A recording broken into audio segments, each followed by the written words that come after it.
ఈ వీడియోలో మనం పైథాన్లో డిఫరెంట్ ఫైల్స్ని ఏ విధంగా డిఫరెంట్ వేస్లో మనం హ్యాండిల్ చేయొచ్చో చూద్దాం.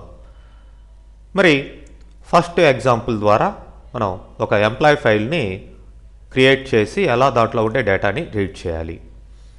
మరి రెండో ఎగ్జాంపుల్లో ఆల్రెడీ ఉన్న ఎంప్లాయీ ఫైల్కి ఎలా డేటాని యాడ్ చేయాలి, అపెండింగ్, అండ్ లార్జ్ టెక్స్ట్ ఫైల్స్ని ఒక కొత్త ఫైల్లోకి ఎలా రాయాలి లేదంటే కాపీ చేయాలి, అండ్ ఫైల్లో ఫైల్ పాయింటర్ పొజిషన్స్ని ఎలా సెట్ చేయాలి అనే ఎగ్జాంపుల్స్ చూద్దాం.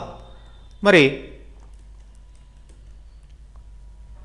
మీరు ఇక్కడ ఆల్రెడీ క్రియేట్ చేయబడిన కొన్ని ఎగ్జాంపుల్స్ తీసుకుందాం. Python examples. ఇందులో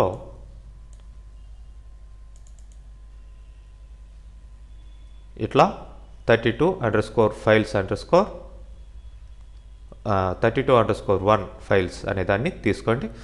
తర్వాత creating a new file emp.text.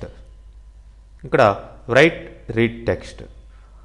Employee ఫైల్లోకి రైట్ చేయడం ఎలా, రీడ్ చేయడం ఎలా. మరి ఇప్పుడు ఫైల్ని ఏ మోడ్లో ఓపెన్ చేసాం? రైట్ మోడ్లో ఓపెన్ చేసాం ఎంప్లాయీ ఫైల్ని. మరి ఇక్కడ ఇన్పుట్ ద్వారా employee number, employee name, job, salary, department number వీటిలన్నిటిని తీసుకుంటున్నాం. ఈ వేరియబుల్స్లోకి తీసుకున్నాం. మరి ఆ వేరియబుల్స్లోకి తీసుకున్న ఆ యొక్క డేటాని fo.write అనే మెథడ్ ద్వారా employee number, employee name, job, salary, department నెంబర్ని దాంట్లోకి ఆ ఫైల్లోకి రాసాం. లాస్ట్లో /n అంటే ప్రతి డేటా కూడా లైన్ బై లైన్ స్టోర్ అయ్యే విధంగా నేను ప్రతి దానికి చివర /n పెట్టాను. న్యూ లైన్లో స్టోర్ అవుతుంది అనమాట ఆ యొక్క employee.txt అనే ఫైల్లో. సో ఫైల్ని క్లోజ్ చేసేసాను. ఇప్పుడు fo fopen emp.text in read mode. Read మోడ్లో ఓపెన్ చేశాను ఫైల్ని. మరి నార్మల్గా ఎంప్లాయీస్ డీటెయిల్స్ ఆర్ అని స్క్రీన్ మెసేజ్ ఇచ్చాను. ఇప్పుడు ఆ ఫైల్లో ఉన్న ఇన్ఫర్మేషన్ని లైన్ బై లైన్ రీడ్ చేయాలి. సో దానికి ఫర్ లూప్ పెట్టాను. ఫర్ st ఇన్ fo అంటే ఆ ఫైల్ ఆబ్జెక్ట్లో ఉన్న ఒక్కొక్క లైన్ని ఈ st అనే స్ట్రింగ్లో తీసుకొస్తుంది. ఎప్పటి వరకు? ఎండ్ ఆఫ్ ద ఫైల్ వరకు ప్రింట్ st. సో ఎన్ని లైన్లు అయితే ఉన్నాయో అన్ని లైన్లు ఆ ఫర్ లూప్ ద్వారా లైన్ బై లైన్ రీడ్ చేస్తూ మీకు ప్రింట్ చేస్తుంది. మీరు దీన్ని ఎగ్జిక్యూట్ చేసినట్లయితే run module. So employee number, employee name, job, salary, department number, that's are. Employee details are అని ఆ యొక్క డీటెయిల్స్ అన్నీ కూడా మళ్ళీ రీడ్ చేయడం జరిగింది. మీరు గమనించినట్లయితే emp అనే ఫైలు ఈ పైథాన్ ఎగ్జాంపుల్స్లో స్టోర్ అయి ఉంటుంది. చూడండి, దీన్ని కాల్చుంటే డబుల్ క్లిక్ చేసి ఓపెన్ చేయండి. ఆ యొక్క ఎంప్లాయీ ఫైల్ క్రియేట్ అయింది. లైన్ బై లైన్ దాంట్లో డేటా స్టోర్ అయింది. ఓకే, మరి ఇదే కాకుండా నెక్స్ట్ ఎగ్జాంపుల్లో మనం ఆల్రెడీ ఉన్న ఫైల్కి డేటాని ఎలా యాడ్ చేయాలి అంటే, ఇప్పుడు మళ్ళీ ప్రీవియస్ ఎగ్జాంపుల్ని మళ్ళీ క్రియేట్ చేసాం అనుకోండి, ఇంతకు ముందర ఉన్న డేటా పోతుంది, మళ్ళీ కొత్తగా ఇంకొక రికార్డ్ యాడ్ అవుతుంది. అలా కాకుండా ఆల్రెడీ ఉన్న డేటాకి ఆల్రెడీ ఇప్పుడు ఒక 100 అనే ఎంప్లాయీ ఉన్నారు, దానికి ఎట్లా డేటాని యాడ్ చేయాలి అనేది చూసినట్లయితే ఇక్కడ అపెండ్ మోడ్లో ఫైల్ని ఓపెన్ చేస్తున్నాను. ఇక్కడ opt అనే వేరియబుల్ తీసుకున్నాను, దానికి y అనే వాల్యూ స్టోర్ చేశాను. So while opt =y, opt అనేది yగా ఉన్నంత వరకు ఇక్కడ ఏం చేస్తున్నాం? Employee number, employee name, job, salary, department నెంబర్ని ఇంతకు ముందర తీసుకున్నట్లుగానే తీసుకున్నాను. బట్ ఇది లూప్లో ఉంది. వైల్ లూప్ కింద ఉంది. సో ఈ డేటాని తీసుకొని రైట్ చేస్తున్నాను ఫైల్లోకి. ఓకే, ఇది ఇంతవరకు కామనే. మరి ఇప్పుడు OPT equal to input do you want add one more అని అడుగుతుంది. మరి ఇంకొక రికార్డ్ యాడ్ చేయాలా? వై అని ఇచ్చినట్లయితే మీరు ఇన్పుట్లో వైని క్యాపిటల్ ఇస్తే ఒకవేళ పొరపాటున లోయర్లోకి కన్వర్ట్ చేసుకొని మళ్ళీ చెక్ చేస్తుంది ఓపీటీ వైగా ఉందా లేదా. వై కాకుండా ఎన్ అని ఇచ్చిన వేరేది ఏది ఇచ్చినా లూప్లో నుంచి బయటకు వచ్చేస్తుంది. వన్ రికార్డ్ అయితే వన్ రికార్డ్, అంతటితోటి ఫైల్ క్లోజ్ అయిపోతుంది. లేకపోతే ఇట్లా ఎన్ని రికార్డ్స్ అయినా సరే మీరు ఆ ఫైల్లోకి యాడ్ చేసుకుంటూ ఉండొచ్చు. ఎప్పటి వరకు? Do you want to add one more Y అన్నంత వరకు. మరి ఇప్పుడు ఆ ఫైల్లో ఉన్న డేటాని రీడ్ మోడ్లో ఓపెన్ చేసి ఎంప్లాయీస్ డీటెయిల్స్ ఆర్ అని ఫర్ లూప్లో ఆ ఫైల్లో ఉన్న డేటాని 1 by 1 లైన్ బై లైన్ మనం ప్రింట్ చేస్తున్నాం ప్రీవియస్ ప్రోగ్రామ్ లాగానే. మరి ఇప్పుడు రన్ చేసి చూడండి. ఎంప్లాయీ నెంబర్ ఇంత ముందర 100 ఇచ్చాం, ఇప్పుడు 101. Johnny manager 5000, department number 20. Do you want add one more Y అని ఇస్తాను. మరి ఇప్పుడు 102. Name Kiran, job clerk, salary 2000, department number 30. Do you want add one more అంటుంది. No, that's all. సో ఇప్పుడు చూడండి ఆ యొక్క ఎంప్లాయీస్ ఈఎంపీటే ఫైల్లో ఉండే డేటాని ఇట్లా రీడ్ చేసింది. ఫస్ట్ గీత, తర్వాత జానీ, తర్వాత కిరణ్. 3 రికార్డ్స్ కూడా యాడ్ అయ్యాయి. అదే ఫస్ట్ ప్రోగ్రామ్ రన్ చేస్తే ఇంతకు ముందు ఉన్న డేటా ఓవర్ రైడ్ అయిపోయి కొత్త ఫైల్ క్రియేట్ అవుతుంది. ఓకే, మరి ఇంకొక ఎగ్జాంపుల్ మనం చూసినట్లయితే ఈ ఎగ్జాంపుల్లో మళ్ళీ ఆ యొక్క ఎగ్జాంపుల్స్ ఫైల్స్ని ఓపెన్ చేసుకోండి. థర్డ్ ఎగ్జాంపుల్లో మనం లార్జ్ టెక్స్ట్ ఫైల్స్ని ఎలా రీడ్ చేయాలి, రీడ్ చేసి కొత్త ఫైల్ని ఎలా క్రియేట్ చేయాలి. మరి ఇక్కడ బిగ్ డాట్ టెక్స్ట్ అనే ఫైల్ని హ్యాండిల్ చేయడం ఎలా అనేది చూస్తాం.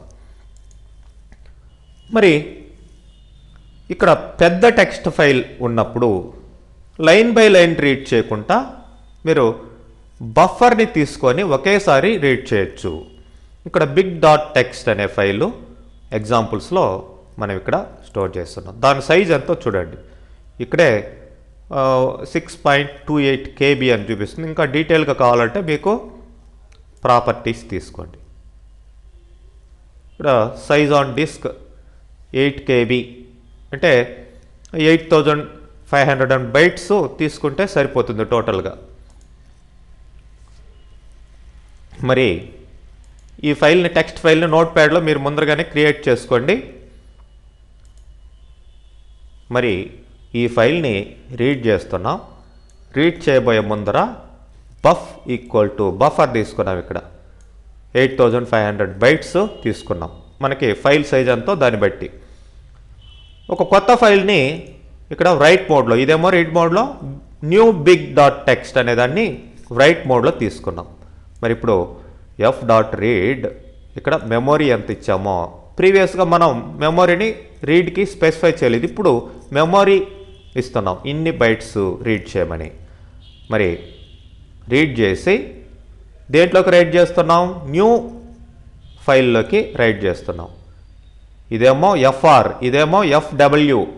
చూడండి, ఎఫ్ఆర్ ఎఫ్డబ్ల్యూ రెండు ఆబ్జెక్ట్స్. ఎఫ్డబ్ల్యూలోకి రైట్ చేస్తున్నాం అంటే ఈ ఫైల్లోకి మనం రైట్ చేస్తున్నాం. ఫైల్ కాపీడ్ అనే మెసేజ్ వస్తుంది. So run this, file copied. మీరు ఇక్కడ చూడండి, బిగ్ న్యూ బిగ్ అనే ఫైల్ ఇప్పుడు క్రియేట్ అయింది. దీని సైజు ఇక్కడ గమనించినట్లయితే సేమ్ ఉంటుంది. దీంట్లో ఏ ఇన్ఫర్మేషన్ ఉందో దాంట్లో కూడా అదే ఇన్ఫర్మేషన్ ఉంది. చూడండి, ఇట్లా చాలా ఇన్ఫర్మేషన్ టైప్ చేస్తున్నాను, అదే ఇన్ఫర్మేషన్ మీకు ఇక్కడ కూడా ఉంటుంది. ఓకే, ఇలా ఒక ఫైల్ని ఇంకొక ఫైల్లోకి కాపీ చేయొచ్చు. పెద్ద ఫైల్ని ఇట్లా బఫర్ తీసుకొని కాపీ చేసుకోవచ్చు. అట్లనే ఇంకొక ఎగ్జాంపుల్ మనం చూసినట్లయితే ఒక ఫైల్ పొజిషన్ని ఏ విధంగా సెట్ చేయొచ్చు అనేది ఇక్కడ మీరు చూడడం జరుగుతుంది.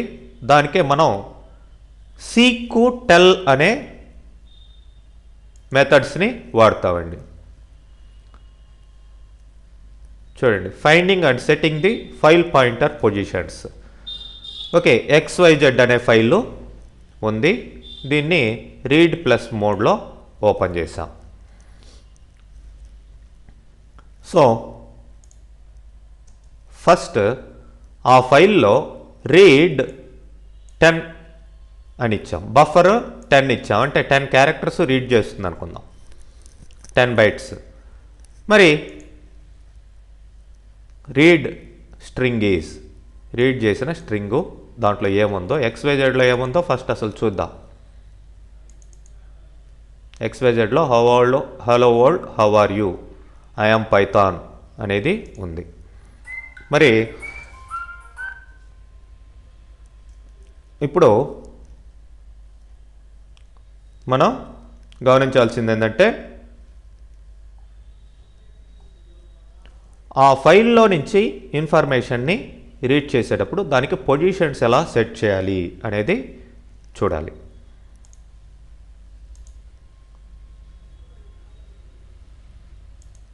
ఫస్ట్ ఆ యొక్క రీడ్ చేసిన స్ట్రింగ్ ఏందో ప్రింట్ అవుతుంది. రన్ చేసి చూడండి. Run module hello world how are అనేదాకా, అంటే అక్కడ దాకా 10 బైట్స్ అయిందనమాట. తర్వాత ఫైల్ పొజిషన్ ఏంటి అనేది, ఫస్ట్ రీడ్ చేసినప్పుడు స్ట్రింగ్ ఇది హలో WORL వరకే రీడ్ అయిందండి. ఓకే, రీడ్ స్ట్రింగ్ ఈజ్ అక్కడ దాకే రీడ్ అయింది. మరి ఆ యొక్క ప్రజెంట్ పొజిషన్ ఎక్కడ ఉంది అనేది టెల్ అనే మెథడ్ చెప్తుంది. Checks the current position, current file position 10 అని చెప్తుంది. మరి ఇప్పుడు ఫస్ట్ నుంచి మళ్ళీ రీడ్ చేయాలి అనుకోండి, సీక్ అనేది ఫైల్ పొజిషన్ని సెట్ చేసేదానికి ఉపయోగపడుతుంది. ఇక్కడ సీక్ మెథడ్ మీకు ఏ పొజిషన్ నుంచి రీడ్ చేయాలి అనేది ఆ యొక్క బైట్స్ 0,0 బైట్స్ అని ఇక్కడ ఇచ్చాం.